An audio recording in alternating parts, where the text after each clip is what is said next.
ዘላለም ሞቷል ሲለኝ ወንድሙ ሟርተኛ ትናንትና ደውሎልኝ ዛሬ ሞተ ትለኛለህ እንዴ? መጫወቻ ነው እንዴ አንተ?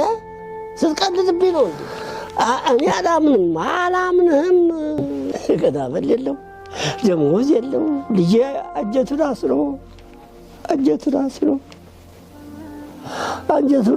ነው እሱ ወንጌል ሲሰብክ ነው የሞተው።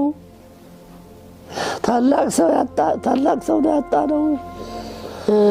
የስኳር በሽተኛ 6 ሰዓት ለመድረስ ያስቸግረናል እንዴ። እሱ ሁል ጊዜ 9 ሰዓት ነው የሚበላው። እሱ ግን አንገት ላይ የሚያስገባበት ጎጆ የለው። ባይታዊ ነው።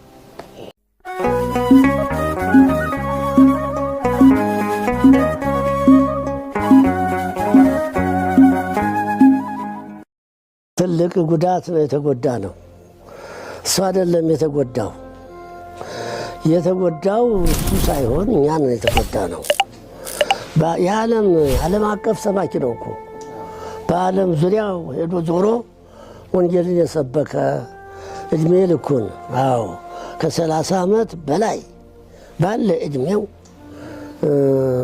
እንደ ወፍ እየበረረ ወንጌልን ሲሰብክ የኖረ ልጃችን ደም ያቺ ቅድስተ ቅዱሳን እመቤታችን ትገርመኛለች። ዲሲ ማርያም በጣም እጹብ ድንቅ ነው የእሷ ስራ። አዙሮ እግዚአብሔር እመቤታችን እደጇ የእድሜው ፍጻሜ እንዲሆን ነፍሱ ከስጋው እዚያው ተለይታ ሊቃውንቱ ተሰብስበው ፈተውት በመድረኩ ላይ አስከሬን ሆኖ የሚገባው ጸሎት ሲፈጸምለት በማየቴ ዋይ እመቤታችን ናት ይህን ያደረገችው።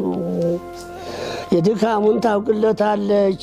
ብዙ ደክሟል እዚያ ቦታ ላይ ሲያስተምር የኖረ ሊቅ ነው። ይህ እመቤታችን በረከት ነው። ከዚያ ጀምሮ ኢትዮጵያ ድረስ ስሙ እየተጠራ ጸሎት እየተደረገለት እንዲመጣ ፈቅዳ ነው ያልኩት። ሌላ ምንም ትዝ አላለኝም። ከፖለቲከኞች ጋር ታግሏል።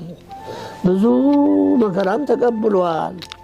አልታሰረም እንጂ እሱ ደግሞ ዘሎ አይገባም። የፖለቲካ ቃል በአንደበቱ አይገባም። የእግዚአብሔር ቃል ደግሞ በግልጽ